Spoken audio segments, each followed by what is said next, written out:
سلامونه په دې ګله چې روغ اوسئ دوستانو. لکه څنګه چې خبر یاستئ افغانستان په لویدیځ کې یو وحشتناک او مرګونې زلزله شوې ده او ډېر هېوادوال پاکي شهیدان شوي دي او لا تراوسه ته یې تم دي. اول خو څوک چې په وطن کې دي د هغوی نه غوښتنه ده چې په دغه بد حالت کې له خپلو وطنوالو سره ودرېږي او مهمه دا ده چې څوک څومره مرسته کوي. مهمه دا ده چې څوک په ځاني توګه، څوک په مالي توګه، څوک چې څرنګه کولی شي او څرنګه هغه ته اسانه وي هغه د خپل هېوادوالو سره په دې مصیبت کې او په دې کړاو کې ودرېږي تر څو د هغوی دغه غم څه نه څه راکم شي. اول خو دې الله پاک دا هم وکړي چې افغانانو باندې چې دا بېلابېلو دورو کې او بېلابېلو وختونو کې یو مصیبت ختم نه وي بل مصیبت به راغلی. د دغې مصیبتونو، دغې کړاوونو، دغې امتحانونو نه دې موږ الله پاک وباسي او موږ یې ترې الله پاک خلاص کړي. او دویم کوم خلک یا کوم افغانان چې په دغې پېښه کې ټپیان شوي دي، شهیدان شوي دي، الله پاک دې هغوی ته جنت الفردوس په نصیب کړي او کورنیو ته دې او خپلوانو ته دې او ټولو افغانانو ته د زړه صبر غواړو.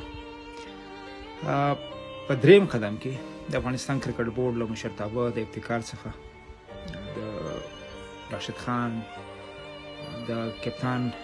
حشمت شهیدي او د نورو ټولو هغه لوبغاړو څخه چې کېدای شي نومونه یې دلته څخه پاتې شي، خو ټول کرکټ لوبغاړي، ملي لوبغاړي او کورني کرکټ لوبغاړي افغانان له دغې بوږنوونکې پېښې څخه خبر دي او په تماس کې دي ورسره. نو د دوی څخه هم مننه کوم چې همیش د افغانانو باندې چې کوم سخت حالت راغلی دی دوی ودرېدلي دي او کله کله موږ په دې لوبډله باندې نیوکې کوو، خو که دا لوبډله او دغه کرکټ نه وی نو کېدای شي دغسې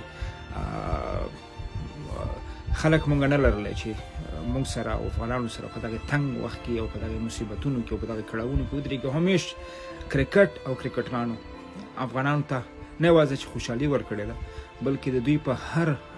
تنګه کې مصیبتونو کې د دوی چې کله ضرورت پیدا شوی دی ورسره ودرېدلي دي. او په دې برخه کې راشد خان، محمد نبي او نور چې څومره لوبغاړي دي د افغانستان له ولس سره، افغانانو سره نه یوازې چې خوشحالیانې ورکړي دي، تر څنګ